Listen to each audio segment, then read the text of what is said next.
오늘 이제 한덕수 대통령 권한대행이 국무회의에서는 6월 3일로 하자 이렇게 확정한 다음에 또 깜짝 놀랄 발표를 했어요. 그러니까 마은혁 재판관 임명은 그러면 할 수 있다 싶었는데 이분이 이미선 재판관, 문영배 재판관 후임자로 그 윤석열 전 대통령의 연수원 동기이자 친윤인 이완규 법제처장 그리고 함상훈 부장판사를 후임 헌법재판관 후보자로 본인이 지명을 했습니다.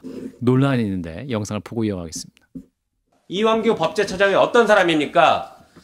내란이 있은 그 직후에 안가회동에서 조금 전에 우리 부승찬 의원님 지적했던 것처럼 안가회동에 참석해서 이 내란 사태를 법적으로 어떻게 평가하고 어떻게 규정할 것인가를 논의했을 가능성이 매우 높은 사람입니다. 다시 말해서 내란의 아주 직접적인 공범일 가능성이 높습니다.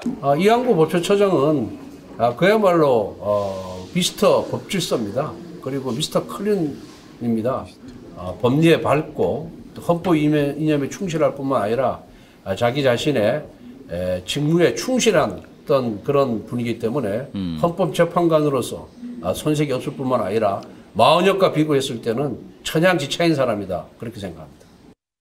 예, 자 이완규 법제처장 이분을 이제 헌법재판관 후보자로 이제 임명을 했기 때문에 이제 그 더 큰 논란이고 이제 국회의장도 이거 인사청문회 조차 시작하지 않겠다 이렇게 말을 했는데 이분이 검사 출신이에요. 자 대표님 어떻게 보셨습니까? 참 오늘 이 인사는 좀 복잡해요. 복잡하다. 그래 복잡하게 얽혀 있어요. 예. 저 마은혁 헌법재판관을 일찍 임명했어야죠. 예, 그래가지고 맞습니다. 이 헌법 탄핵 재판에 참여시켰어야지. 예. 그걸 안 해가지고 나중에 뭐 8대0 되는데 뭐 지장이 있으면은 뭐 그때 한덕수 권한 대행을 뭐 탄핵한다는 그 말까지 나올 정도로 예, 했는데 예. 우선 그건 헌법재판소에서 임명해야 된다는 결정이 나온 뒤에도 한 달 이상 안 했잖아요.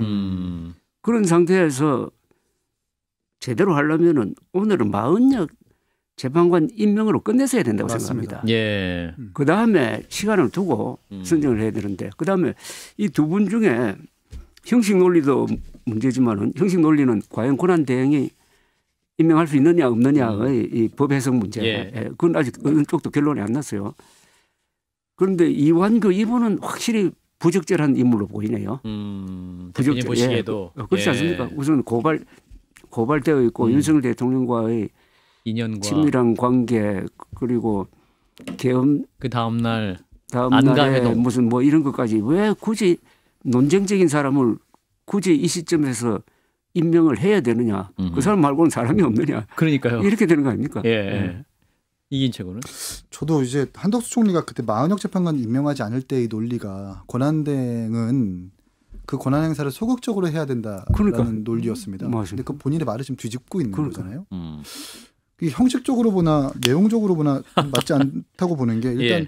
헌법재판소가 이제 국무위원회 탄핵 의결 정족수는 200석이 아니라 150석이다라고 결론을 내줬는 그 이유는 대통령과 권한대행은 명확하게 구분된다라는 뜻이겠죠. 그래. 선출된 게 아니니까 그러니까 대행은. 선출된 정당성이 없는 거잖아요. 예. 그러니까 이제 권한 행사는 적극적으로 하지 말라는 뜻도 분명히 내포돼 있을 겁니다. 그러니까 이제 150석에 있는 탄핵 지위에 있는 국무위원이 사실상 200석 탄핵이 가능한 대통령의 권한 행사를 하게 된 셈인데 이건 형식적으로도 큰 법적 논란을 야기하기 충분하고 내용적으로도 우리 조합 대표님 말씀하셨지만 윤석열 검찰총장이 징계당했을 때 변론을 맡았었던 사람이기도 하고 또 최은순 그 장모의 어떤 변호인이기도 하고 또 그리고 안가회동에 지금 방금 내란 직접 관련 가담자라서 고발까지 당했었던 인물을 헌법재판관에 임명한다라는 것을 과연 다수의 국민들이 납득할 수 있을까. 그리고 이 국민의힘한테 상당히 좀 악재라고 좀 보는 게 예. 어제 이재명 대표가 이제 뭐 내란 종식 때문에 개헌은 안 된다라고 발언했잖아요. 예. 근데 이 한덕수 총리의 이 임명 때문에 오히려 이재명 대표의 이 발언에 힘을 싣게 될 수 있을 거라고 봐요. 내란의 연장선이다. 그렇죠. 왜냐하면 개헌도 중요하지 않다 뭐 이러는데 결국 내란 관련 가담자를 헌법재판소 재판관으로 올리는 것 아닙니까? 그러면 예. 국민들은 개헌보다는 확실히 내란에 있는 참여한 사람들을 빨리 처벌하는 게 중요하겠구나라고 생각하는 게 당연하겠죠. 예. 그런 의미에서 굉장히 이 국민의힘의 전략적으로도 굉장히 악수다라고 생각을 합니다. 근데 아무리 생각해도 한덕수 총리 머릿속에 왜 이완규 법제처장이 헌법재판관 후보자로 머릿속에 있었을까요? 이게 지금 일각에서는 윤 전 대통령이 나는 떠나지만 한 명 해달라. 두 가지인데 지금 여러 국민의힘의 가지 설이. 대선 예. 후보로도 거론되기 때문에 한덕수 차출론. 네. 네. 이왕 국민의힘의 지지층에 소구하기 위해서 윤석열 대통령과 가까운 사람을 헌법재판관으로 임명하면서 예. 그 지지층에 소구하기도 하고 이렇게 이걸 발판 삼아서 대선 후보로 등극하겠다라는 해석이 있을 수도 있고 예. 또 하나는 윤석열 대통령의 입김이랄까요? 아니면 섭정이랄까요? 윤석열 대통령의 마지막 부탁이랄까요? 이런 것들을 들어주는 마지막 총리 충신으로 해석할 수도 있겠다라는 생각이 듭니다. 조 대표님. 마지막 부탁이었을까? 윤 전 대통령의? 그런데 저는 보통 이제 음모론은 이야기 안 하는데 알겠습니다. 죄송합니다. 확인된 것만 이야기하는데 죄송합니다. 지금 하도 이게 좀 이해가 안 되니까 예, 여러 가지 막 그러니까, 소설이 나오잖아요. 예. 한덕수 총리 차출 이야기하고 맞물려 가지고 예. 좀 그럴듯하게 들리네요. 그럴듯하게 들리네요. 그러니까 이해가 안 갑니다. 저도 이해가 안 갑니다. 아니, 근데 이제 한덕수 총리는 나 대선 안 나간다. 자꾸 이제 차출론 얘기하니까 무슨 소리 하는 거야? 그만해. 뭐 이렇게 또 이제 불쾌해 하시거든요. 불쾌해 하시는 게 맞겠죠? 일단 불쾌하다는 표현은 해야 되겠죠. 야. 그리고 또 하지마 나 할게 이런 식으로 되니까. 그리고 많은 언론 인터뷰에서 사실 총리직을 마지막으로 공직 생활을 마무리한다라고 말씀을 하셨는데 그렇다고 해서 정치권에 등판하지 않겠다라는 말씀을 한 번도 해보신 적이 없으시거든요. 예. 그리고 막 국민의힘 중진 의원들이라든지 지지층이 이제 한덕수 총리 당신만 우리 보수를 살릴 수 있다고 얘기하면 이상한 사명감과 의무감이 들 수도 있습니다. 그래서 윤석열 대통령의 적자로서 예. 뭔가 그 포섭을 까는 행위는 아니냐라고 예측을 할 수 있겠죠. 예, 그렇군요. 또 일각에서는 이제 만약에 이제 2명을 임명을 한덕수 총리가 한 것은 보수 우위 구인 체제를 만들려고 하는 포석이다. 이를테면 이제 이재명 대표가 만약에 대통령이 되면 국회에도 그럼 행정부도 다 이제 이재명 대표 혹은 민주당에서 장악하고 있기 때문에 사법부 헌재만이라도 좀 보수 우위로 만들어야 되는 것이 아니냐 이런 판단도 있다라는 해석도 있습니다. 저는 이제 그하고 뭐 누구는 과거에 사회주의 운동가였으니까 안 된다. 그거하고 비슷한 것 같은데 헌법재판소의 전통과 거기 작동 논리를 보면은 일단 헌법재판관이 되면은 과거와 다른 사람이 되는 것 같아요.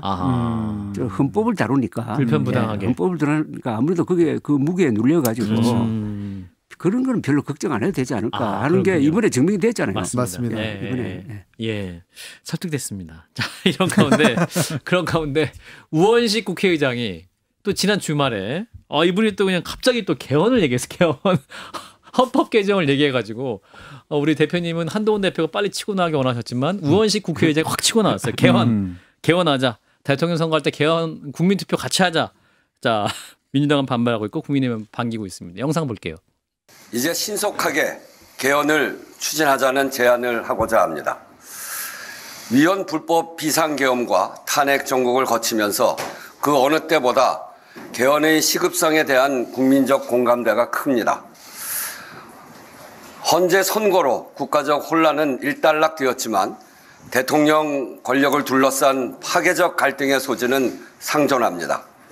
시대 변화에 뒤처진 낡은 헌법의 한계가 사회 발전과 국민 삶의 질 향상을 제약한 지도 오래입니다.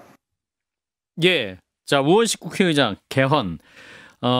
지금 이러한 시점이야말로 개헌을 위한 적기다라는 것이 이제 우원식 의장의 제안인데 대표님 어떻게 보셨어요? 지금 이 개헌 논의에 대해서 저는 본질적인 의문을 하나 갖고 있어요. 예. 그럼 어떤 식으로 권력 구조 자꾸 이야기합니다. 예. 권력 구조 하면은 내각제냐, 이원 집정제냐, 아니면 4년 중임제냐, 뭐 등등 여러 이야기가 나오는데 4년 중임제 이야기가 제일 많이 나오더라고요. 그러면은 과연 4년 중임제가 5년 단임제보다 더 좋은 거냐? 그렇지 않을 수도 있잖아요. 예? 그렇죠. 5년제는 어떤 장점이 있습니다. 5년 동안 재선 생각하지 않고 여기에 전력 투구할 수 있어요. 그 좋은 대통령 만나면. 예. 그러나 4년 중임제는 첫 대통령 취임하는 순간부터 재선 운동할 거 아닙니까? 그렇습니다. 예. 그래서 그걸 좀 따져봐야 되는데 그럼 왜 개헌 이야기가 나올 수밖에 없었냐 하면은 윤석열 대통령처럼 사고 치는 대통령이 안 나와야 되겠다는 의가 아닙니까? 잘하는 대통령이 나오는 거는 그건 상당히 좀 기대하기 어려워요. 사실은 어느 나라든지는. 예. 윤석열 대통령처럼 사고도 여러 번 치는 대통령을 왜 못 막았느냐. 이건 반드시 여기에 헌법적인 문제가 있다.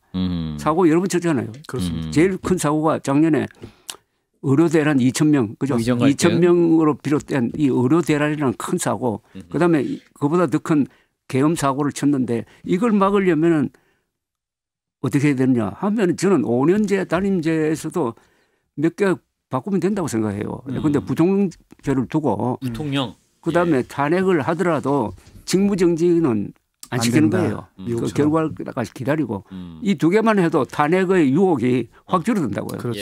그리고 탄핵으로 인한 정권 교대가 일어나지 않잖아요. 그런 몇 가지 그 아주 조항이 있거든요. 그리고 소선거구제를 중선거구제로 한다는데 그런데 요새 논의되는 거는 이게 국회의원들을 위한 정치인들을 위한 개헌 논의가 아니냐. 그런 생각이 자꾸 들어요. 예. 그러니까 우리가 느끼는 그 절박성하고 많이 떨어져 있더라고. 그렇다면은 선거를 앞두고 뭐 2달 사이에 뭐 개헌하자는 이거는 너무 무리고 진지하게 생각해야 됩니다. 네. 진지하게 생각하면서 그 기구를 만들어야 되죠.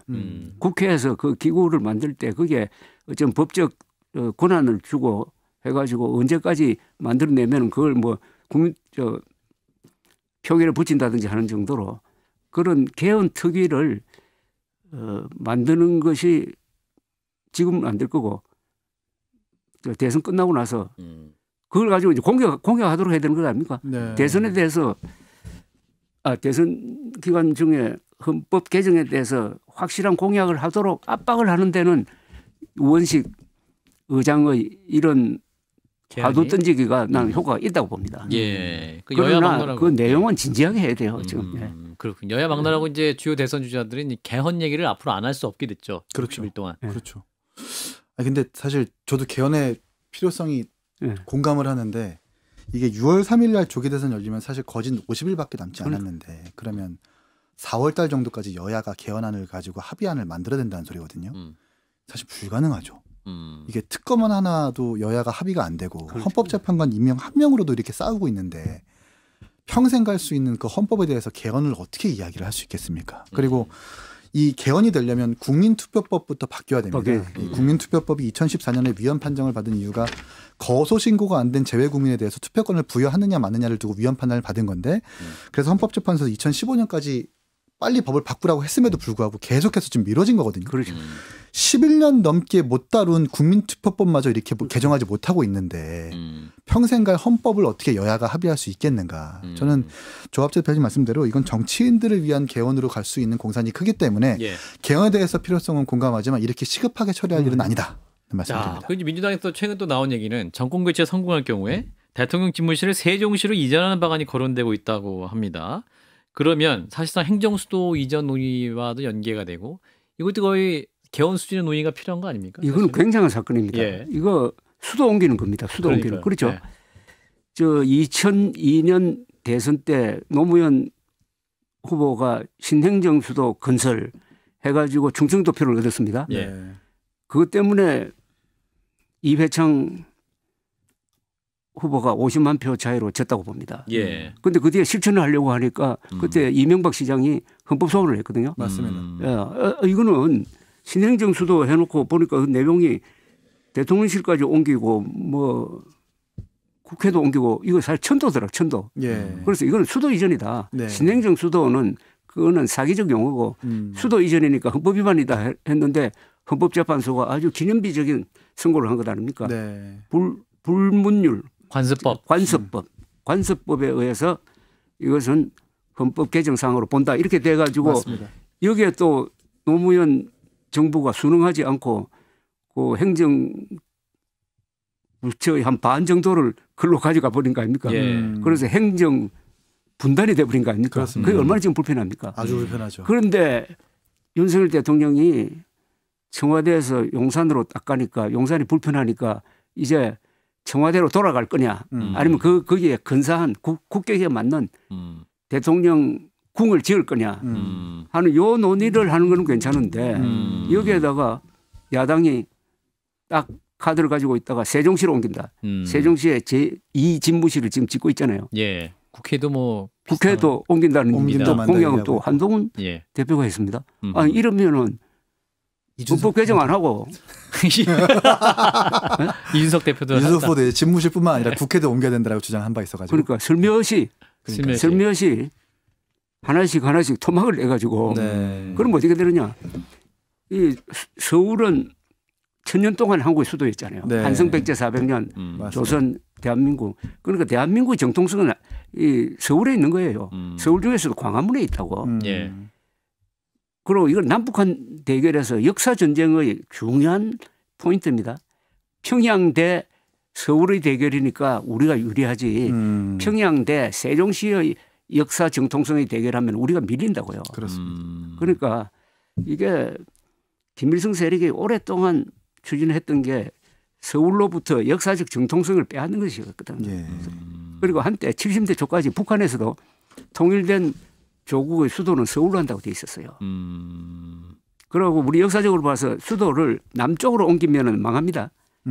고구려가 만주에 있다가 평양으로 와서 망했고 저 백제는 한성에서 공주 부여에 가서 망했고 신라는 한 번도 옮기지 않았잖아요. 예. 이거는 이렇게 다룰 문제가 아닙니다. 아하, 그렇군요. 그런데 이 빌미를 제공한 게 윤석열 대통령이라고. 예. 이인철도 짧게 뭐 하실 말씀. 네, 저도 뭐 국가의 마무리. 이 모든 역량이 수도권으로 집중되면서 어쨌든 기계적으로도 지방의 어떤 권한과 권력을 분산시켜야 된다는 의미에서 세종 이전 집무실 이전뿐만 아니라 국회 이전도 찬성을 하는데 개헌 사항인 만큼 이것을 개헌에 담고 그것을 이끌 지도자가 잘 이게 선별돼서 뽑혀야 되겠다라는 생각을 합니다. 예, 그 논의는 좀 더 무겁게 좀 다음 시간에 좀 다룰 수 있으면 다뤄보면 좋을 것 같습니다. 자, 일단 화요일에 더 라커룸 두 분간 여기서.